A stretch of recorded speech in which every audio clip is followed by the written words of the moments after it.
Hey, are you wondering if your neck pain could be coming from cervical stenosis?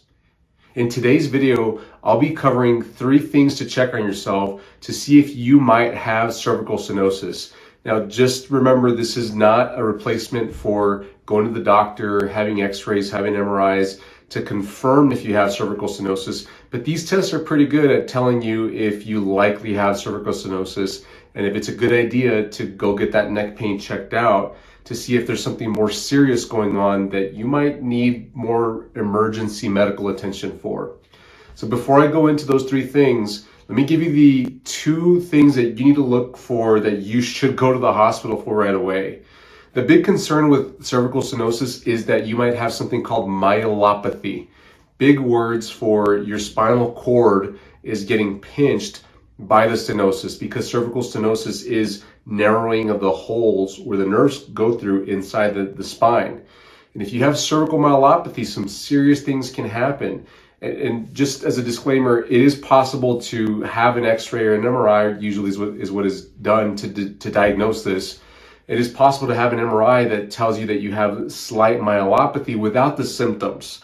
And in that situation, you usually have a good chance of fixing the cervical stenosis problem with myelopathy without surgery. But if your cervical myelopathy is more serious, the 2 signs that you need to look for and go get emergency help for is, 1, if you're having trouble walking, like if things change, if more recently as your cervical stenosis, suspected cervical stenosis got worse, and you stand up to walk around your house or wherever you are and you feel like you just have some balance issues that are new, that's a sign that you might have some severe cervical myelopathy. The other one that's real serious as well is if you're having accidents. They call this bowel and bladder dysfunction. What that means is, like, you have to go to the bathroom and you haven't made it a few times lately. You've had accidents where you've dirtied yourself.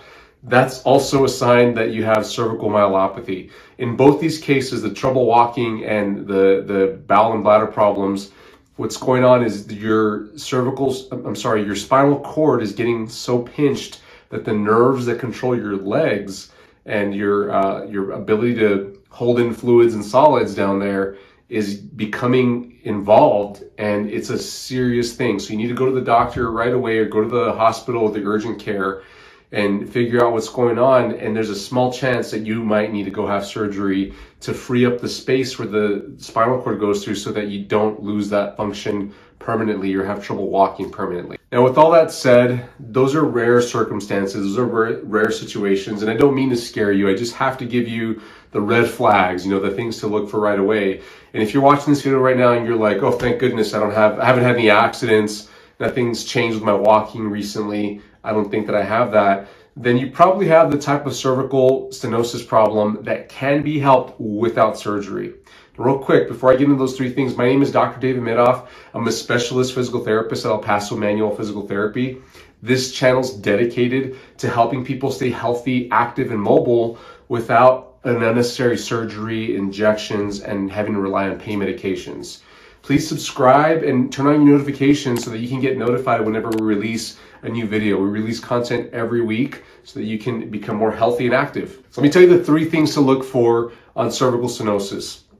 Number 1, if you have stiffness in your neck, not necessarily pain, because a lot of people with stenosis, whether it's in the low back or the neck, they don't really have back pain or neck pain. So you may have neck pain, and that happens a lot of times, but you may not as well. And if you don't, it's okay. But if you have stiffness in your neck, like you can't turn your head as much as you used to, especially if it's one-sided, that is a clear sign that you might have a stenosis problem. It could be other issues too. It could be arthritis. It could be a stuck joint that happens. But the difference is, with a stuck joint, it happens more suddenly. It happens like, you wake up from one morning to the next and you have a stuck neck all of a sudden. That's more like a stuck joint, or even an arthritis situation. With arthritis, it tends to be painful as well as stiff. With stenosis, it could be painful and stiff because you could have arthritis also in addition to the stenosis. So you kind of have to look at it a little more closely to see if it's truly stenosis or arthritis or both. The second thing that you need to look for is if you've got pain going down your arm, or even in your shoulder. It could be pain, numbness, tingling, changes in temperature, like you feel like one side's cold or very hot. All these are signs of nerve problems. Whenever there's stenosis in the neck, that means the spaces where the nerves travel are becoming pinched. And so the nerves that come out of the neck end up going into the shoulder and down the arm all the way to the fingertips. So it is common to have some sort of pain, some sort of weakness, numbness, tingling, those symptoms if you've got a stenosis problem. A common way to tell if you've got the weakness problem is when carrying keys. Like if you're gonna put a key into a door or a car to turn the key and unlock the car, lock it, and you have trouble holding the keys or turning the keys, or you drop things more often, or if things that you used to be able to do before relatively recently, within the past few months, now all of a sudden have become more challenging, like opening a jar or opening something that's stiff and tight. Those are signs that you might have weakness that could be coming from an exacerbating stenosis problem.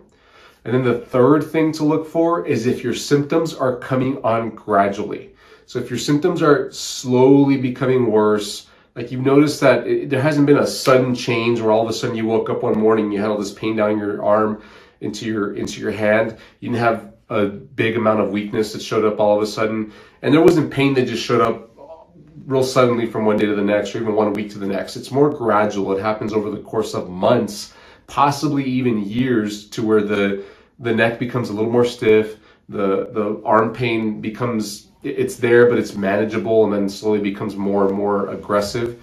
That is a sign that it's cervical stenosis. Because if you think about it, if your nerve pathways were suddenly pinched, you would feel it and you would know, and it would be an emergency situation for you. It hurts quite a bit to get a severe pinched nerve. But if it's more of a gradual pinching, like the space is slowly narrowing, it kind of creeps up on people, and people tend to deal with the problem. They tend to feel the pain and get by with Tylenol or ibuprofen or some over-the-counter pain medication. But if it doesn't go away completely, if it keeps them from being able to do everything they need to be doing throughout the day, if they're having trouble at night sleeping because of this issue, then that's when they reach a certain threshold and they begin to look for help with this problem. So if you're there right now, if you're thinking, all right, I've taken pain medication, hasn't really gotten better, it's been progressively getting worse, then that's also a sign that you might have cervical stenosis. But remember, I said that it is good if you're in this situation, as long as you don't have the myelopathy symptoms, the trouble with walking that comes on suddenly or more recent, and the bowel and bladder problems, then you're going to be fine, and you should be able to manage this cervical stenosis problem just fine. This video today is intended to just have you check on yourself if you've got cervical stenosis problems, so that you can piece it together and figure out if it is or isn't. Now, of course, I recommend you go to the doctor if you think that you have this and go get it checked out. But if you're looking for how to fix it, because most of the time this can be fixed naturally, I've got a video for you. It's linked in the description below. It's how to fix cervical stenosis. And go check that out. You can get we have 3 exercises on there, 3 stretches and exercises, and they'll make a huge difference. So go check that out to get more help. Now, if you thought this video was helpful for you, please give us a like, and also subscribe to our channel and hit the notification bell so that you can get all our videos that we put out each week. And please drop a comment if you have done these tests and you found that they were helpful. Especially the ideal situation would be you do these tests and you think that you have cervical stenosis, then you go to the doctor's office and they check you out, they do their testing, their imaging, and then they tell you have cervical stenosis. That just gives these tests tons of validity. We've seen it happen here in person in the clinic all the time. But I'd love to hear your thoughts. Please comment on here and let us know. Thanks so much, friends, and we'll see you next time. Bye-bye.